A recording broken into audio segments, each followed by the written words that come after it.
Sekarang kita masuk ke kebaktian yang berjudulkan Selesaikan Masalah Dosa. Kita langsung saja ke Esra pasal 9, 2 pasal terakhir dari kitab Esra kita buka. Selesaikan masalah dosa adalah topik kita. Iya, praise the Lord. Esra mengaku dosa orang-orang Israel dalam doa, ya. Saya bacakan, kita akan telusuri seluruh pasal ini, belajar satu persatu. Sesudah semuanya itu terlaksana, datanglah para pemuka mendekati aku dan berkata, orang-orang Israel awam, para imam dan orang Lewi tidak memisahkan diri dari penduduk negeri dengan segala kekejiannya. Yakni dari orang Kanaan, orang Het, orang Feris, orang Yebus, orang Amon, orang Moab, orang Mesir, dan orang Amori. Karena mereka telah mengambil istri dari antara anak perempuan orang-orang itu untuk diri sendiri dan untuk anak-anak mereka. Sehingga bercampurlah benih yang kudus dengan penduduk negeri. Bahkan para pemuka dan penguasalah yang lebih dahulu melakukan perbuatan tidak setia itu. Sedikit review. Esra ini adalah cerita tentang seorang hamba Tuhan yang pulang dari Babilonia setelah bangsa Israel sebagai satu bangsa 70 tahun terdampar di negeri orang. Bukan terdampar sebenarnya karena mereka itu jadi tawanan perang. Ingat ya, siapa aja yang dibawa orang-orang ternama. Ada sida-sida, dahulu mereka adalah penjaka biasa, namanya Daniel, Sadrak, Mesak, Abednego. Mereka ke situ kan? Nah, Daniel sudah mati. Ini sudah masa-masa hari-hari di mana orang Israel udah turun-temurun di negeri orang. Lalu 70 tahun sesuai nubuatan, mereka mulai pulang digerakkan oleh seorang raja. Dan raja itu hatinya digerakkan Roh Kudus. Raja itu namanya Raja Koresh. Dia bangsa Persia. Persia hari ini adalah Iran. Dulu Persia ini adik kuasa. Sebelum Persia, superpowernya namanya Babilonia. Babilonia itu Irak. Irak berkuasa, lalu dikalahkan sama Iran. Lalu kemudian dikalahkan sama Itali. Bangsa Romawi zaman Yesus. Itali kalah sama Viking dalam sejarah. Ini sudah sejarah modern. Atau Eropa Utara. Viking, nanti dari situ bangsa-bangsa itu keluar superpower yang membantu berdirinya negara Israel. Yaitu Inggris, Great Britain. Inggris melempem setelah Perang Dunia Kedua. Muncullah Amerika karena bom atom oleh Einstein-nya.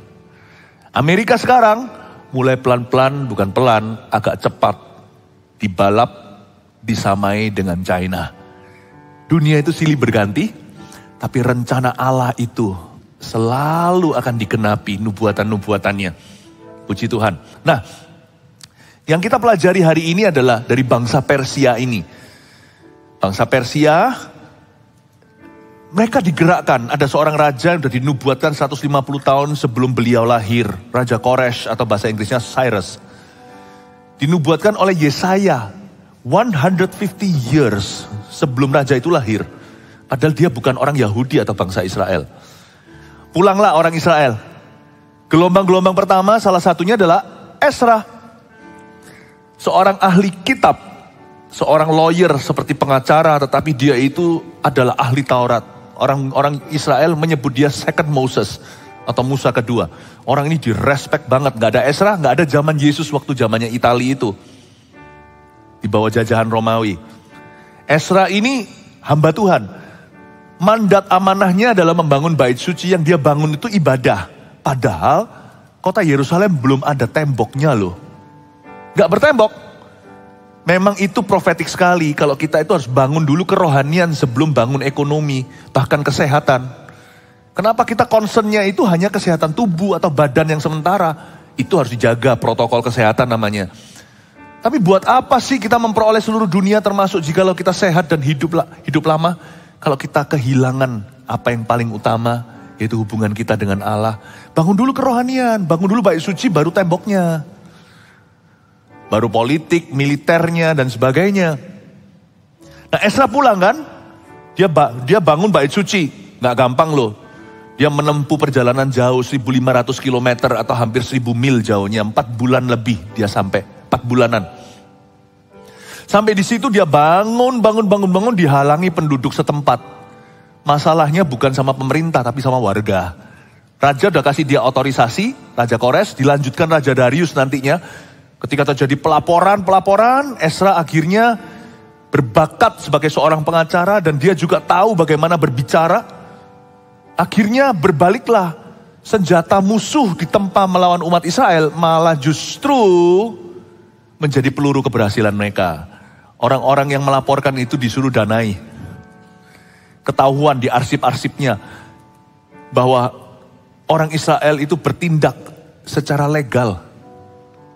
Oh, ini tadi semua saya ceritakan, ibadah-ibadah sebelumnya saya kasih review aja. Tahu nggak, naskahnya itu nyelip di sebuah pedesaan atau kota kabupaten. Tidak ada di ibu kota kayak kita nih seperti di Jakarta. Bukan di istana presiden.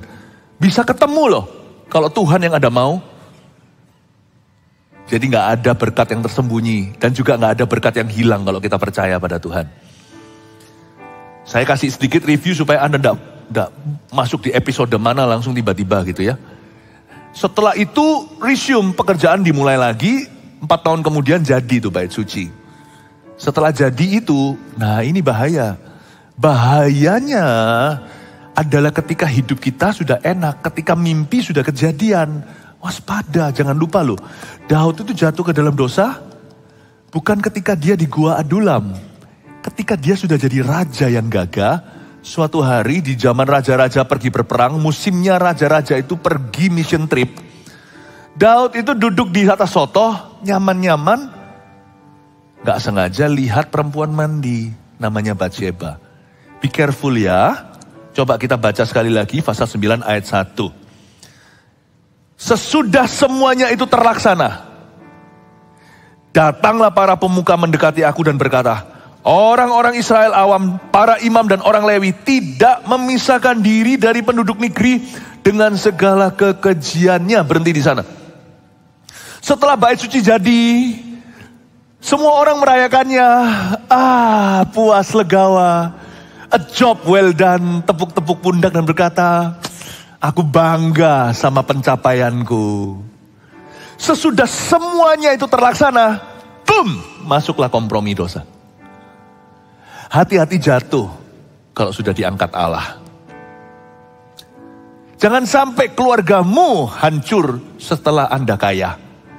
Setelah sembuh, jangan jatuh dalam dosa.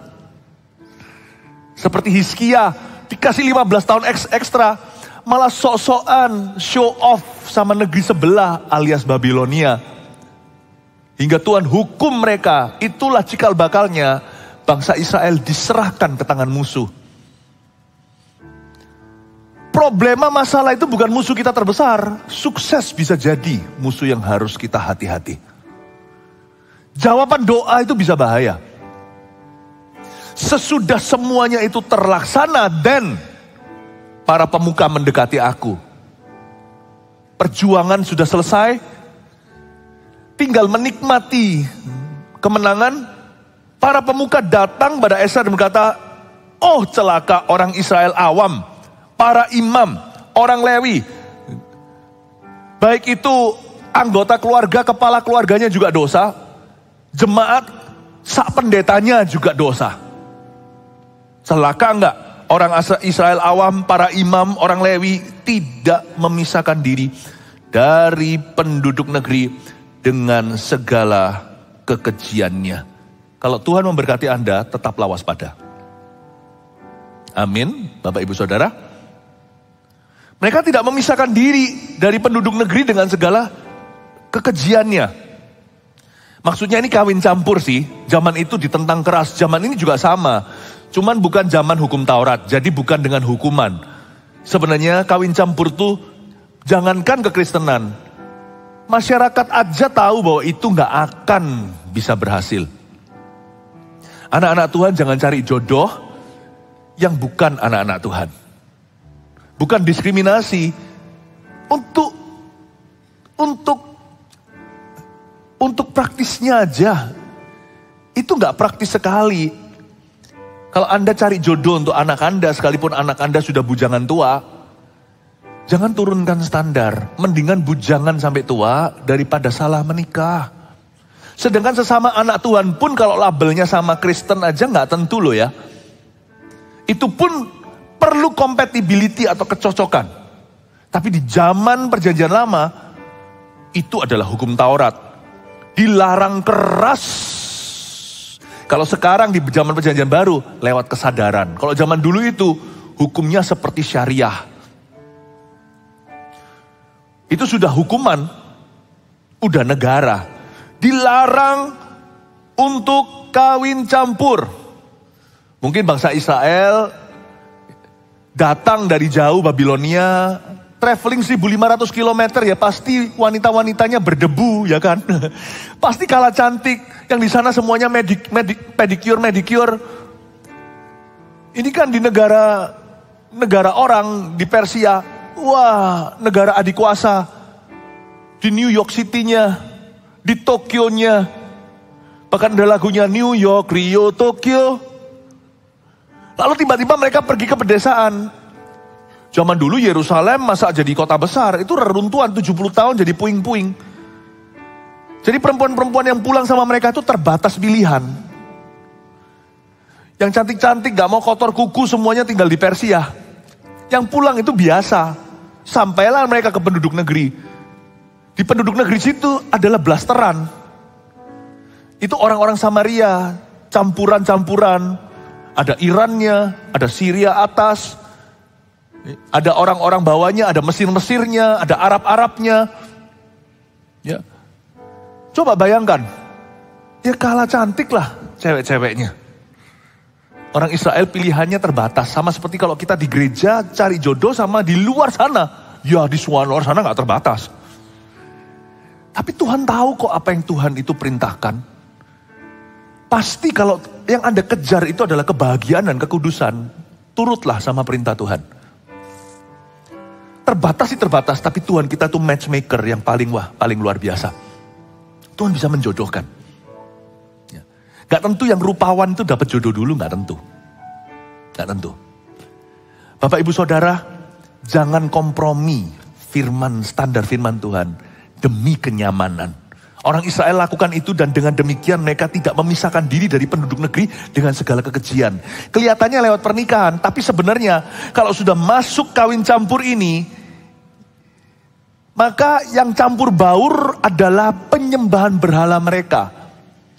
Segala jalan hidup mereka itu akan terpengaruh. Siapa yang kau nikahi, kau jadi seperti dia yang menikah dengan Anda. Makanya itu Tuhan sangat menentang keras. Mereka harus memisahkan diri dari penduduk negeri dengan segala kekejiannya. Sekalipun matanya itu besar-besar, sekalipun bulu matanya gak perlu yang palsu, panjang-panjang, ya, sekalipun pakai gincu. Apa gincu itu apa? Ya itu dia. Mau kukunya yang gimana, yang tinggi-tinggi. Ya, kalau yang kurus-kurus kalau di India itu justru yang gemuk, yang seksi katanya. Pokoknya penduduk negeri itu lebih menarik. Tuhan bilang jangan, no, don't. Jangan kompromi. Karena mereka umat pilihan. Tuhan punya rencana jauh lebih daripada ketertarikan fisik. Fisik itu bisa tambah bagus kok kalau kita rawat, ya kan? Orang yang menikah bahagia itu kan tambah cantik, tambah cakep. Anda coba lihat bunga sekolah. Zaman Anda sekolah dulu. Tapi karena dia gak happy menikah, lihat sekarang, cepet tua. Tuhan bilang jangan terpukau dan terpaku dengan kecantikan sementara. Karena kecantikan, keelokan itu sia-sia. Saya gak ngomong gini berarti kita itu cari pokoknya yang jelek gak apa-apa. Asal Tuhan yang pilih. Nanti masuk dalam pencobaan kalau gak suka. Tapi yang namanya cantik atau cakep itu gak ada batasnya. Relatif saudara. Ada orang yang dapat trophy wife pun, seorang istri yang sudah rasanya semua orang iri, masih bisa selingkuh. Buktinya seorang pangeran di Inggris lakukan itu. Kurang cantik apa Diana? Kok sama tante satunya? Gak tentu. Cantik itu relatif, cakep itu juga sama. Kaya itu juga gak tentu. Kekayaan itu fleeting atau mudah sekali lari. Wah, menikah sama orang itu karena kekayaannya. Coba lihat nanti 10 tahun, 20 tahun kemudian menurun kekayaannya. Karena gagal semua tanpa penyertaan Allah. Menikah sama orang biasa-biasa, makin hari makin kaya, malah dikasih peringatan sama Tuhan. Jikalau harta bertambah, janganlah hatimu melekat padanya. Don't be worldly, jangan duniawi di sini. Belajar dari umat Israel dan kesalahannya. Ditegur mati-matian sama Ezra. Kalian ngawur, kata mereka. Karena nanti dari keturunan mereka keluar Mesias. Tahukah Anda, Allah punya rencana dalam hidupmu itu jauh melebihi, melampaui yang kau kira. Tuhan hanya memikirkan seorang cowok, seorang cewek, cakep atau cantik enggak, kaya atau tidak. Tuhan mikirnya itu jauh, Tuhan itu ingin keturunan ilahi dari pernikahanmu. Bagi yang single ini, dan termasuk bagi yang sudah menikah, jangan merusak ranjang pernikahanmu. Jangan merusak hubungan Anda. Karena Tuhan ingin keturunan ilahi. Dari turun-turun situ memang bukan lahir Yesus. Tapi turun-temurun nanti. Yesus akan melahirkan sesuatu lewat keturunanmu. Karena itu jangan dirusak. Jangan dirusak. Ya. At some point mau menikah dengan orang yang aduhai pun, satu titik Anda harus berani berkata cukup ketika berbunyi saya bersedia di altar sana. Pasang tapal kuda. Gak tentu loh, dapat istri yang begini atau suami yang begini Anda akan puas. Nafsu itu bertutur di lubuk hati. Itu adalah seperti kerongkongan yang tidak ada tumbuh. Kalau orang itu sudah ada nafsu, dan ada mau, apapun tidak akan cukup. Salomo 1000 ceweknya. Tapi kalau Anda baca ya, Kidung Agung itu cinta sejatinya. Gadis Sunem, Shulamite woman itu, dikatakan di dalam Alkitab, perempuan itu agak gelap.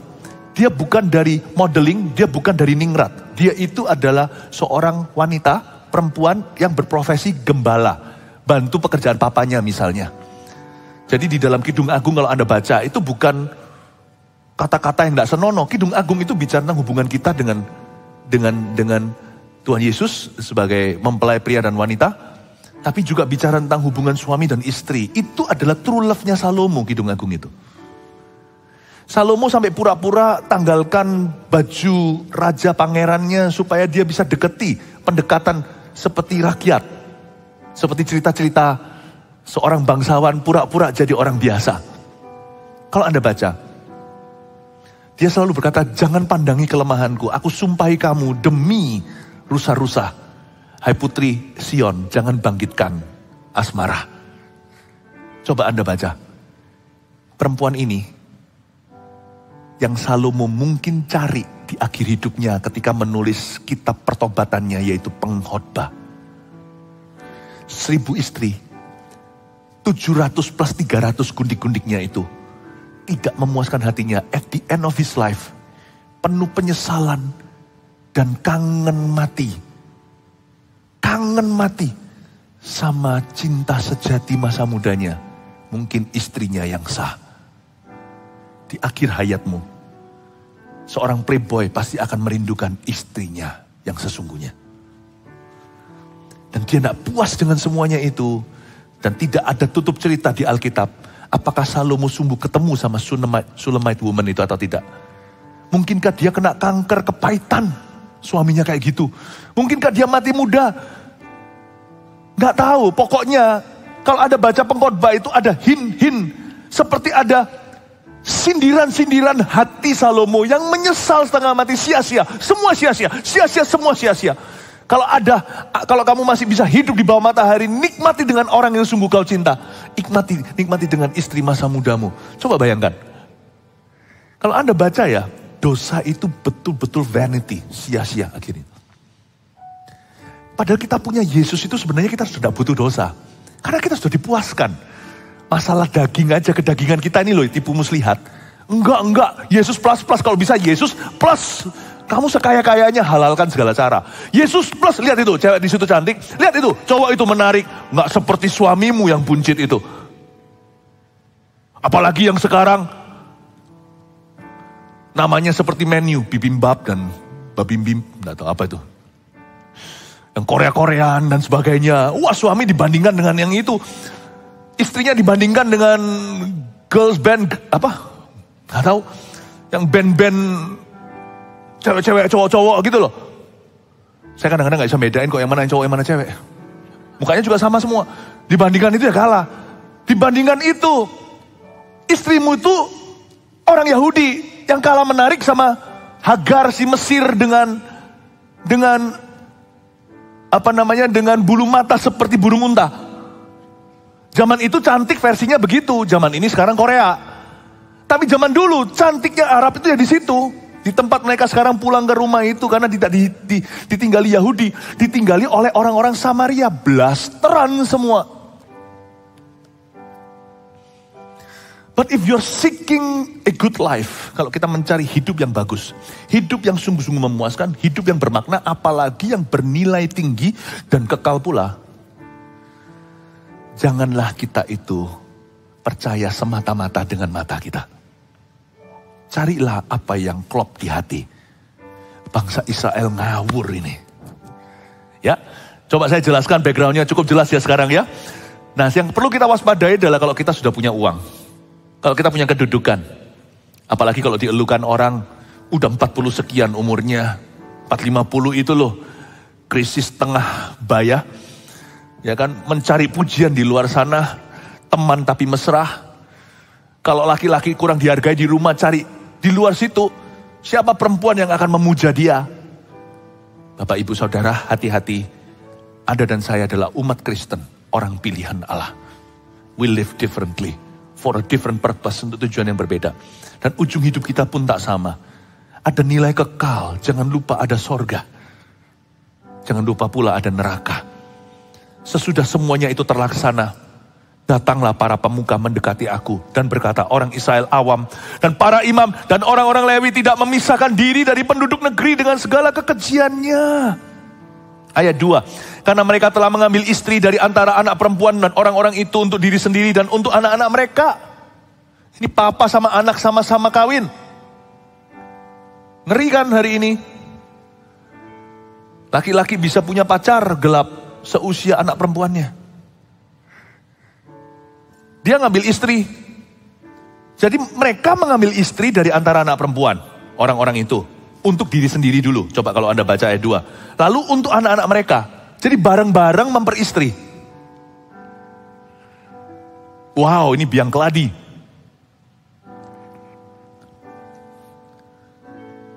Sehingga bercampurlah benih yang kudus dengan penduduk negeri. Bahkan para pemuka dan penguasa lah yang lebih dahulu melakukan perbuatan tidak setia itu. Celakanya, di ayat 2 ketahuan, yang dosa dulu adalah sang papa. Yang dosa dulu adalah pemimpin. When a leader sins, wah berabe. Bedanya gini, saya tidak membedakan, dosa adalah dosa. Tapi kalau dalam satu keluarga ya, papa, mama, anak. Mamanya dosa, itu masih seolah-olah kankernya itu belum sampai stadium 3B gitu ya.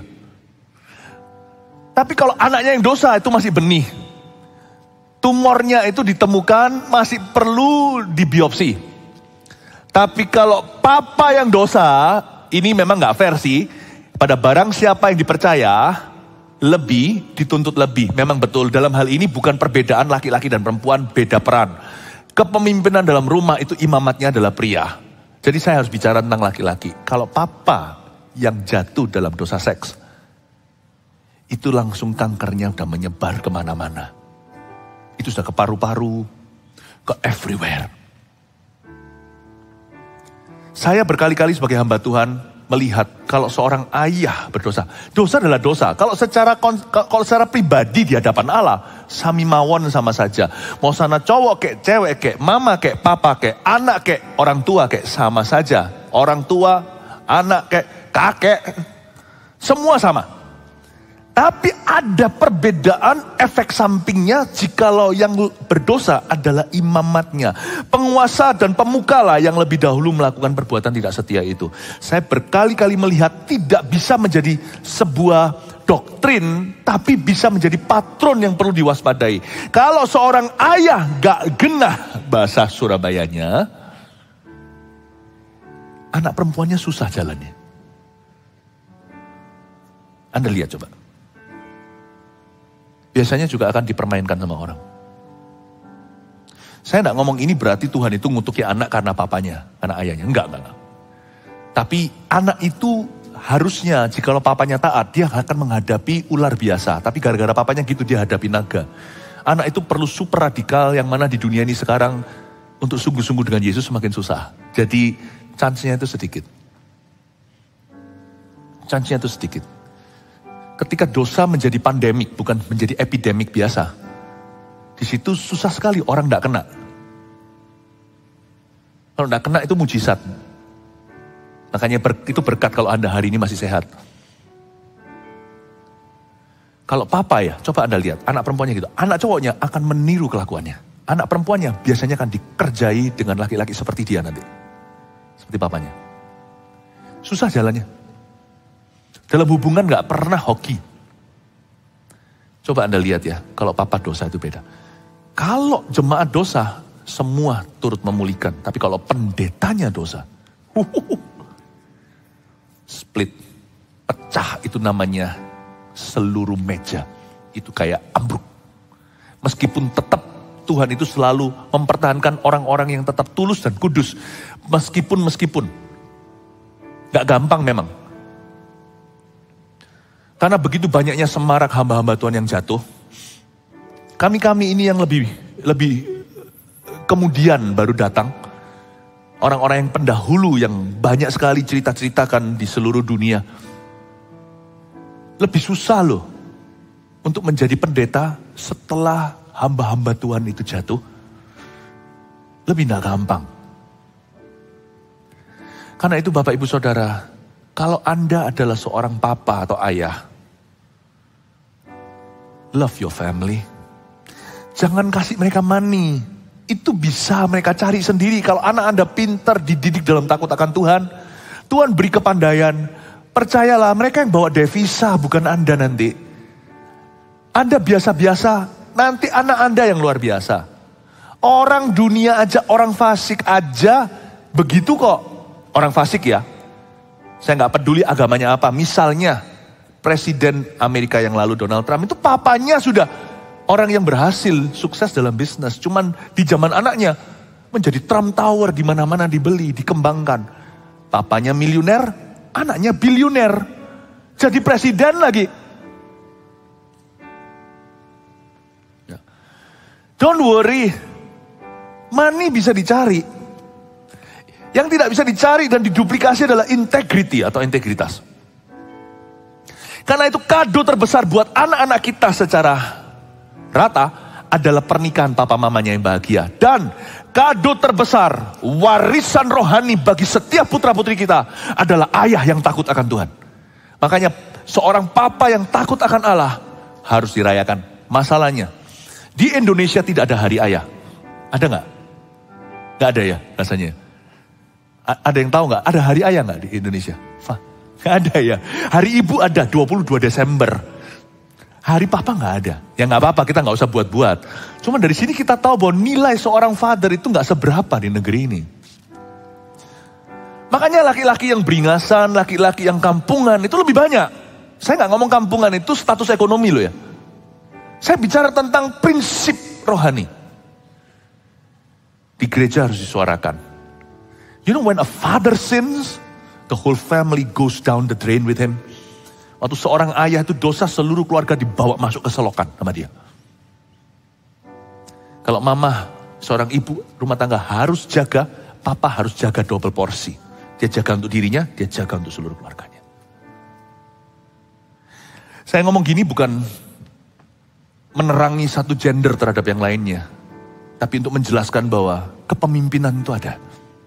Jikalau Anda adalah seorang pemimpin di dalam perusahaan atau pemimpin cell group, jangan main-main dengan leadership itu. Itu posisi kepercayaan Allah. Amin Bapak Ibu Saudara. Ini yang membuat Esra jadi pusing 7 keliling. Karena dapat laporan begini. Yang dosa pertama kali malah pemuka dan penguasa. When a leader sins. Ayat yang ketiga. Ketika aku mendengarkan perkataan itu, maka aku mengoyakkan pakaianku, kata Ezra, dan jubahku, dan aku mencabut rambut kepalaku dan janggutku, dan duduklah aku tertegun. Kata tertegun di situ appalled dalam bahasa Inggrisnya. Tertegun di situ tuh artinya seperti bahasa Prancisnya déjà vu. Kayak ini pernah terjadi. Dia tertegunnya tuh campur nggak bisa percaya, campur flashback ke belakang. Atau kalau di Instagram itu throwback. Itu tertegunnya itu penuh dengan hashtag. Penuh dengan tanda pagar. Kenapa begitu? Saya baca dulu ayat 4. Lalu berkumpullah kepadaku semua orang yang gemetar karena firman Allah Israel. Ini yang gak ikut-ikutan semua pada ngumpul sama Ezra. Oleh sebab perbuatan tidak setia orang-orang buangan itu. Tetapi aku tetap duduk tertegun sampai korban petang. Dia tertegun 2 kali. Appalled. Pada waktu korban petang bangkitlah aku dan berhenti menyiksa diriku. Kok bisa menyiksa ya? Dia ngapain tadi? Dia mengoyakkan pakaiannya. Gak gampang loh. Koyakkan pakaian gak gampang. Saya pernah sekali iseng. Karena saya ini guru firman. Bukan guru firman. Ya, saya gak berani ngomong saya guru firman. Tapi saya pengajar umat dari firman Tuhan. Karena itu saya kadang-kadang mau coba, saya ambil kaos yang memang sudah lama, saya koyakkan. Nggak gampang loh ngoyakkan. Itu berarti orang itu marahnya dari dalam baru bisa begitu.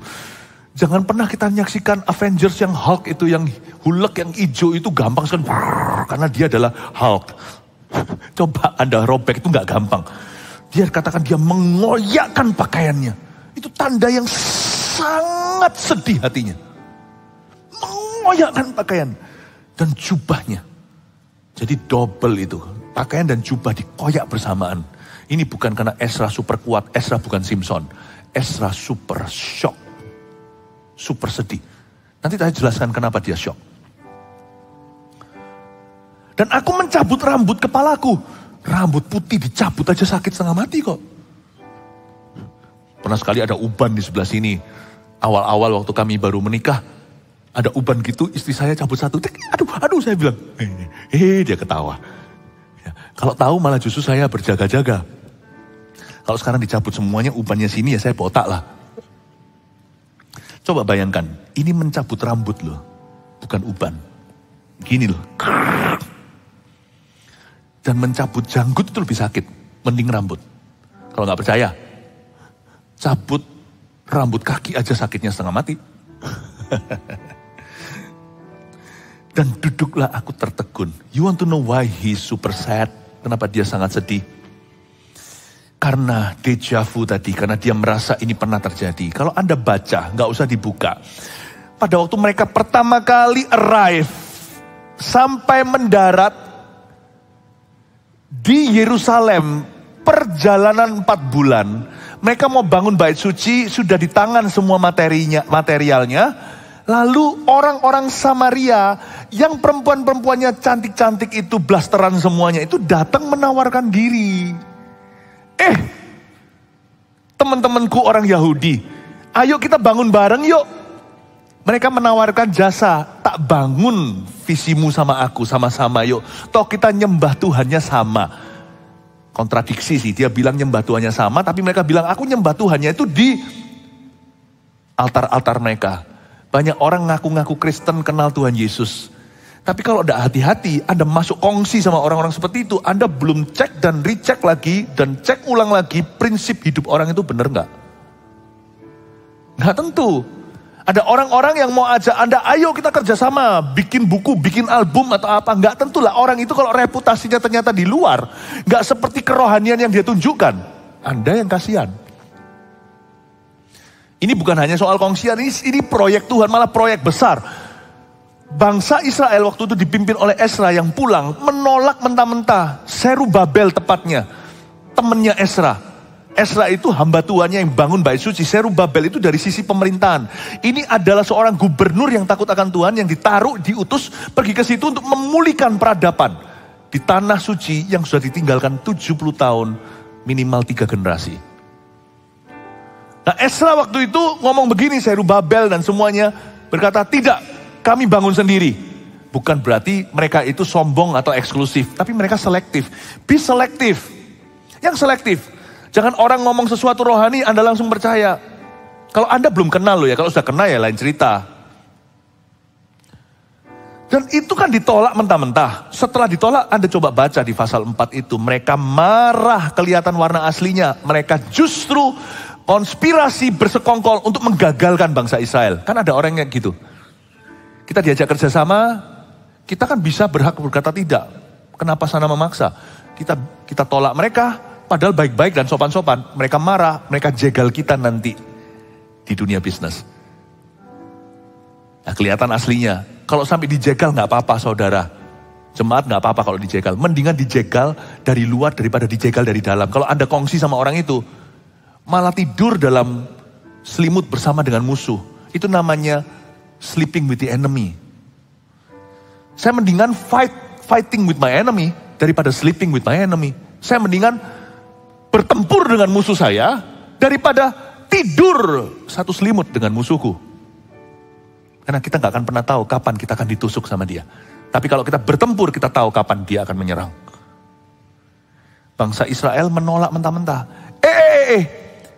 Tolak papanya, terima anaknya. Loh ini gimana? Paham maksud saya? Menolak ayah-ayahnya datang. Ayo laki-lakinya ayo, kita kerjasama. Ayolah, kerjasama sama-sama Kristennya kok. Sama-sama Kristennya. Tapi pegang rokok gitu ya. Ya, Kristen pun ada Kristen yang merokok sih. Makanya Kristen pun beda-beda. Kerohaniannya juga nggak sama. Ada orang Kristen sama-sama orang Kristen, tapi satu yang berkata nggak usah fanatik lah, nggak usah baca Alkitab. Kristen pun ada banyak brandnya. Karena tidak semua Kristen itu sejati atau lahir baru. Tidak semua Kristen itu penuh dengan Roh Kudus. Tidak semua Kristen itu melakukan firman Allah. Makanya kawin campur itu sudah terlalu jauh untuk bisa diperdamaikan. Sedangkan yang masuk di dalam kemah aja nggak tentu semua. Di dalam gereja aja nggak tentu loh. Nggak tentu sungguhan. Saya ngomong gini itu bukan mencurigai. Tapi saya seperti ini menantang Anda untuk sungguh-sungguh. Papanya ditolak. Anaknya diterima. Diajak kongsian nggak mau. Dikasih putrinya. Mau. Ini namanya double standard. Ini yang membuat Ezra appalled, tertegun. Kok bisa gitu ya? Ya, tangan kanan ditolak, tangan kiri dari bawah diterima. Kok bisa gitu? Dia malu. Ngapain kita itu memulai perjalanan kita waktu kita arrive di sini? Kenapa kita memulai dengan roh, mengakhiri dengan daging? Kenapa? Anda pernah lihat nggak? Saya pernah dengar, contoh ya, coba ya. Menurut Anda gimana? Menurut Anda rasa kayak ngeslong nggak di sini? Coba, ini semuanya rekayasa. Ini semuanya apa yang saya hendak ceritakan ini semua hanya ilustrasi, oke? Misalnya, ada satu orang kesaksian. Dia itu kecelakaan, mati, lalu didoakan oleh orang Kristen, lalu dia bangun, bangkit. Padahal dokter sudah sebut, ini sudah mati, sudah tut, lalu tiba-tiba tut kembali lagi. Wow, kasus kebangkitan orang mati. Orang itu bukan agama Kristen. Waktu dia bangkit, dia berkata, aku melihat neraka, aku melihat surga. Wow, mulia jadi kesaksian Allah ya. Coba bayangkan, ini semuanya hanyalah cerita, saya cuma ilustrasi aja. Ini saya juga, ini nggak kejadian. Ada kejadian seperti itu, tapi bukan ini. Lalu dia habis itu memberi diri dibaptis. Dia percaya Yesus. Waktu dia percaya Yesus, dia dianiaya sama keluarganya. Diusir dari sukunya, disuruh keluar dari pulaunya. Sebatang kara, dia pergi cuman dengan pakaian di tubuhnya. Tapi setelah itu perkara mujizat terjadi. Ada orang yang nampung dia, dikasih pekerjaan, lalu diberkati. Lalu kemudian dia mendoakan orang-orang sakit sembuh. Wow, luar biasa ya. Berubah dari seorang buangan oleh keluarganya menjadi seorang hamba Tuhan besar. Setelah jadi hamba Tuhan besar, Tuhan memakainya. Menurut Anda so far sejauh ini, so far so good gak? Menurut Anda ini mulia enggak? Mulia ya? Lalu suatu hari kedengaran cerita, dia dia jatuh sama sekretarisnya. Anda bisa ngerasa, loh, gitu nggak? Loh, kok loh? Ceritanya heboh berepisode-episode seperti sinetron Korea. Endingnya GJ, gak jelas sama sekali. Orang sudah nonton 70 episode, endingnya kok begini. Pernahkah Anda merasa itu? Itulah yang disebut memulai dengan roh, mengakhiri dengan daging. Heboh di depan, belakangnya kok cuman gituan. Ujungnya kok cuman jatuh begitu aja dan murahan. Itu yang disebut tertegun. Appalled. What? Hanya karena Ezra itu hamba Tuhan. Kalau orang dunia pasti what, lalu tut gitu ya. Ada sensornya. Tapi Ezra enggak begitu. Ezra hanya tertegun dan 2 kali tertegun. What? What? Apa? Hah? Dia saking sedihnya. Dia terima kalau Anda baca tadi sampai tadi ayat, kita kan baca sampai ayat yang ke-5. Pada waktu korban petang bangkitlah aku dan berhenti menyiksa diri dan lalu aku berlutut dengan pakaianku dan jubahku yang koyak-koyak sambil menadahkan tanganku kepada Tuhan Allahku dan kataku. Lanjut nanti ayat 6. Ezra ini terima bad news-nya, kabar buruknya itu pagi hari. Kalau Anda baca tadi ayat-ayat itu. In the morning. AM. Dia berdoa di ayat 5 waktu korban petang. In the evening atau sore hari. Ezra terpukul sampai gak bisa sembahyang. Coba bayangkan. Tapi saya juga mau bicara kepada Anda bukan hanya soal dosa. Jemaat yang tercinta. Pernahkah Anda terpukul dengan sebuah kabar buruk? Apapun itu masalah yang menimpamu. Anda gak bisa sembahyang. Dari pagi Anda terima kabar itu sampai petang. Tapi Ezra sesyok-syoknya hatinya. Dia punya buah roh ke-9. Namanya pengendalian atau penguasaan diri.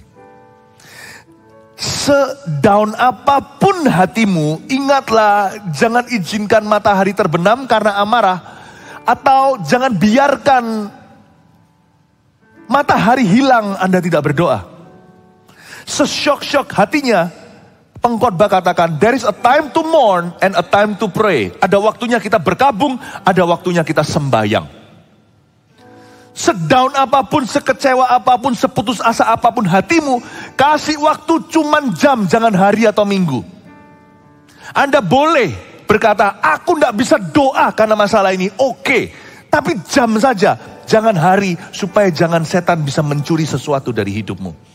Jangan minggu supaya orang lain jangan jatuh korban. Jangan bulan supaya Anda jangan hilang tersesat. Jangan tahun supaya Anda jangan jadi mayat rohani atau mati rohnya. Saya selalu bilang sama diri sendiri kalau saya ngalami masalah. Mungkin saya bisa terpukul, tertegun. Tertegun di sini bukan tidak tentu tentang dosa. Tapi bisa saja tekanan, persoalan, problema saya sebesar itu. Misalkan, bolehlah pagi hari saya kena sengat.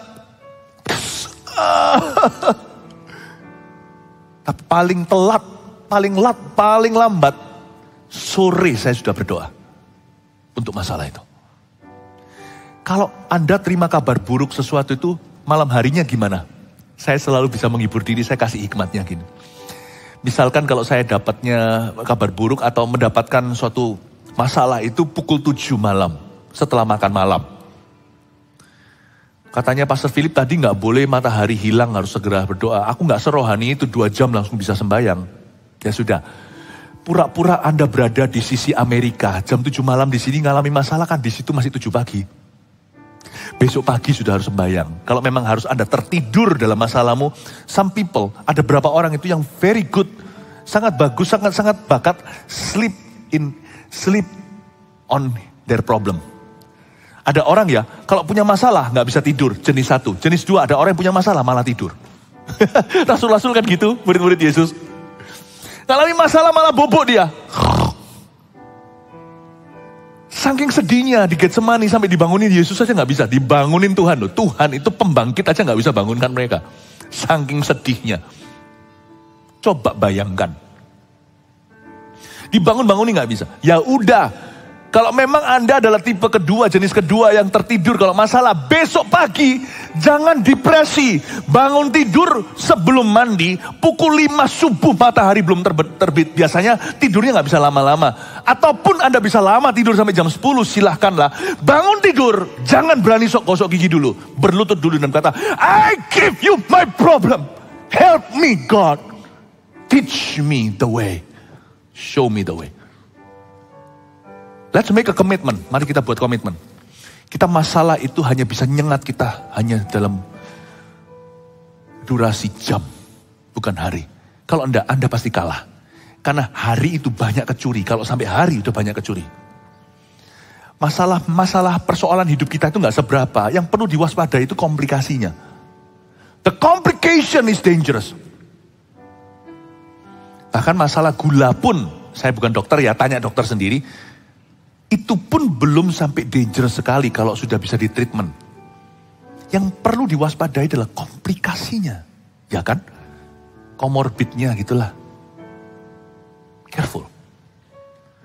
Saya belajar dari sini untuk kita menyelesaikan masalah dosa, tapi kita juga harus bisa menyelesaikan masalah kita dalam doa. Masalah kita nggak selesai sih, tapi selesai dalam doa dulu. Amin Bapak Ibu. Nah nanti setelah ini, Ezra mulai bersuara pertobatan. Simple, nanti Anda baca sendiri di rumah, karena tidak mungkin saya bisa selesaikan ayat per ayat kalau saya menyelam dengan dalam. Tapi di ayat 6 mulai, dan kataku, ya Allahku, aku malu dan mendapat celah, sehingga tidak berani menengadahkan mukaku kepadamu. Ayat 6 aja saya bahas ya, nanti sisanya saya beri rangkuman. Kata Ezra, ya Allahku, aku malu, padahal bukan dia yang dosa. Yang dosa itu bangsa Israel. Ezra tidak kawin campur. Ezra termasuk laki-laki yang setia. Aku malu. Berarti dosa itu serius ya. Mari kita serius menanggapi dosa karena dosa itu serius. Jangan pernah kita itu tidak tahu rasa malu karena dosa kita seolah-olah kecil sifatnya. Gini aja kok semua orang Kristen juga lakukan. Never say that. Never say that. Kalimat-kalimat yang tidak bertanggung jawab seperti itu mengusir Roh Kudus dari hidup seseorang. Jangan pernah gitu, karena Anda compare diri Anda membandingkan dengan orang lain. Dosa itu harus compare dengan Tuhan. Orang-orang yang berkata, wah gini aja semua orang juga kompromi. Seorang di bidang bisnisku, semua orang juga lakukan yang sama, Kristen atau bukan. Pura-pura, aku tahulah dunianya. Ya kan, dia juga kayak aku. Ya kayak gitu itu. Menyunat imannya sendiri. Yang perlu disunat itu dosa, bukan imannya. Kata aku malu itu remorseful. Padahal ini bukan dia yang salah loh, kita jauh kalah. Ini bukan salahnya dia aja, dia malu. Bisa nggak kita lihat dosa orang bukan menghakimi, tapi kita rasa malu sama Tuhan karena dosa itu. Atau kita menghalalkan, atau malah justru celaka, kita terinspirasi oleh dosa orang itu. Loh, orang Kristen bisa gitu ya? Loh ya aku ya mau. Loh kok enak hanya dia? Kenapa aku nggak boleh? Ngomong sama Tuhan, Bapak, kenapa aku dilarang? Orang lain kau biarkan. Waduh, ini kebalik. Standarnya jangan terbolak-balik. Orang lain dosa, dia yang malu. Bukan dia hakimi, dia akan menolong mereka. Memang dia tegas, Ezra tegas. Nanti ibadah berikutnya saya jelaskan ketegasannya. Harga sebuah mimpi itu salah satunya adalah berani detil, drill, zoom in ke perkara-perkara yang dianggap remeh gitu aja kok itu. Orang kalau mau melihat mimpinya terjadi, dia harus detil. Dosa itu serius di mata Allah. Jadi jangan biasakan dengan memberi excuse atau dengan beralasan. Dia berkata, aku malu. Lalu kata mendapat celah itu beda. Malu dan mendapat celah itu dua hal. Yang pertama, malu itu bicara tentang shame, ya kan? Rasa malu. Tapi mendapat celah itu the pain. Pain following the shame. Itu beda ya. Dosa itu selalu ada dua dimensi. Anda harus tahu. Dia meniru firman Tuhan yang pedang bermata dua. Dosa itu pertama akan langsung mukul pendosanya. Boom, ke dalam. Itu namanya malu. Kalau dia nggak malu berarti orang itu nggak tahu malu. Berarti orang itu sudah kebal sama Roh Kudus, hati-hati tinggal neraka yang bisa menyadarkan. Dan kalau sudah neraka, sudah terlambat sudah. Yang kedua, dosa setelah memukul pendosanya, dia pasti akan keluar. Dosa itu tidak kerasan di dalam diri sang pendosa. Sama seperti wabah, dia harus menularkan. Dosa itu pasti berkembang biak. Dosa pertama itu coba lihat ya, nenek moyang dosa itu adalah dosa mengingini. Jadi bukan makan buah, dosa dia itu mengingini. Dosa angan-angan. Tahu nggak? Anaknya langsung jadi dosa membunuh, namanya Kain. Dosa Kain. Turun lagi, lebih ngeri lagi. Sodom Gomora. Bapak ibu saudara, dosa tidak akan tinggal sendiri. Never say, masturbasi kan cuman saya sendirian. Itu kan solo seks, gak bisa. Itu pasti masuk ke hubunganmu nanti. Nanti tunggu ya, seorang anak muda yang pacaran, tunggu kalau dia sudah biasa dengan masturbasi. Tunggu aja apa yang akan dia lakukan sama pacarnya. Gak mungkin dia berhenti di situ. Kalau ini adalah orang yang sudah menikah, gak berhenti di sana. Lihat ya, setelah Anda melakukan sesuatu pada tubuhmu yang adalah bait suci. Entah itu adalah dosa seks kayak atau kecanduan yang lain atau apapun juga. Narkoba juga sama. Nanti yang kena efeknya itu adalah the pain others will bear with you. Orang lain akan merasakannya pain following the shame atau rasa sakitnya. Konsekuensinya mengikuti rasa malu itu akan terasa. Karena orang yang melakukan sesuatu pada dirinya, nanti waktu keluar, waktu ketemu sama keluarganya, padahal keluarganya tidak ada hubungan dengan dosanya. Dia mau mengisap ini, ngisap itu kan urusan dia. Tapi dia jadi orang yang emosi. Dia pasti nanti akan jadi orang yang sabar. Karena dosa dengan spiritual fruit atau buah Roh Kudus itu gak jodoh. Ada ini gak boleh ada itu. Ada itu gak bisa ada ini. Satu pasti kanibal yang lainnya. Nanti lihat ya, bukan kasih. Dia pasti akan bentak istrinya. Dia pasti akan nanti kasar sama anaknya. Gak mungkin bisa jadi ayah yang baik. Jangan pernah berkata, itu karena parenting, itu karena dosanya. Makanya dosa itu harus diselesaikan di hatimu. Sebelum dia keluar jadi momok di keluargamu. Lalu nanti kebodohan pun muncul. Karena jauh dari Tuhan, muncul keserakahan. Lalu membuat keputusan-keputusan yang spekulasi gak karuan. Uang papa mamanya yang diwariskan ke dia pun yang ditabung pelan-pelan papanya. Misalnya papanya adalah seorang dokter. Tapi nanti akan habis di medan judi bisnismu. Semua dimulai karena jauh dari Tuhan, tidak pernah diselesaikan masalah. Hari demi hari berlalu, lalu tiba-tiba Anda kaget, dosa tidak pernah beraksi. Anda yang beraksi, pendosanya yang merusak kanan kiri. You know sin changes you. Dosa mengubahmu. Never say it's solo sex. Rokok sebatang ini gak ada yang tahu. Never say that. Rasa malu, dosa itu serius. Dosa itu ada konsekuensinya. Ya. Haleluya. Anda diberkati Tuhan? Langsung aja lompat, dengan ini saya selesai. Ayat 15. Nanti kalau saya nggak bisa selesai lain kali ya, atau nanti di saat teduh saya bisa selip-selipkan kadang-kadang. Semoga nanti cicilan-cicilannya saya bayar dengan instalasi pewahyuan-pewahyuan dalam hidupmu. Ayat 15. Ya Tuhan Allah Israel, Engkau maha benar. Wah, saya suka sekali. Dia mengakui kebenaran Allah. Kalau mau tobat itu bukan penyesalan. Yudas ya nyesel, tapi bunuh diri. Menyesal itu langkah setengah. Langkah berikutnya adalah mengakui kebenaran Allah. Oke, benarnya harus gimana loh Tuhan? Oke Tuhan, aku mau nurut. Pertobat yang tidak diujungi dengan taat, itu pertobatan palsu. Pertobatan selalu dimulai dengan penyesalan, tapi tidak berakhir di sana. Pertobatan Petrus berakhir di gembalakan domba-dombaku. Pertobatannya Yudas berakhir di tiang gantungan. Penyesalannya bukan pertobatan. Kalau dia tobat, dia tidak akan gantung dirinya. Ya Tuhan Allah Israel, Engkau maha benar sebab kami masih dibiarkan tinggal sebagai orang-orang yang terluput. Thank you ya, kata Yesra. Seperti yang terjadi sekarang ini, lihatlah kami menghadap hadirat-Mu dengan kesalahan kami. Ini yang saya sebut dengan naked confession atau pengakuan telanjang. Apa adanya sama Tuhan. Tuhan, aku mau tobat, tapi orang itu harus berubah dulu. Aku mau ampuni dia, kalau dia berubah. Itu bukan tobat. Tobat itu naked confession. Pengakuan dosa yang benar itu pengakuan dosa telanjang. Bukan telanjang badan, telanjang hati. Tuhan, aku mau tobat. Aku mau tobat. Suami selingkuh, istri kepahitan. Istri jangan tunggu suami berhenti selingkuh baru Anda tobat dari kepahitan. Masing-masing dosanya tobat sendiri-sendiri di hadapan Tuhan. Nanti dari situ Roh Kudus akan masuk mengerjakan sesuatu dalam pernikahanmu. Saling mendahului. Kami menghadap hadirat-Mu dengan kesalahan kami tanpa menuding siapa-siapa. Tanpa berkata, Tuhan kok gini aja gak boleh. Enggak, tapi kita bisa kamguan, bahasa Hokkien. Kita bisa menerima standar Tuhan. Ya sudah, aku salah Tuhan. Aku gak bisa ngomong apa-apa lagi. I'm wrong. Now show me the right. Tunjukkan aku benernya gimana. Bahwasanya dalam keadaan demikian, ini kalimat terakhir, selesaikan masalah dosa cepat ya. Bahwasanya dalam keadaan demikian, tidak mungkin, garis bawah itu, tidak mungkin orang tahan berdiri di hadapanmu. Saya ulang lagi, bahwasanya dalam keadaan demikian, tidak mungkin. Kalau semua perkara mungkin bagi Tuhan, ada satu yang gak mungkin. Tuhan tidak bisa sayang dosa. Bahwasanya dalam keadaan demikian, tidak mungkin orang tahan berdiri di hadapanmu. Dengan ini saya selesai.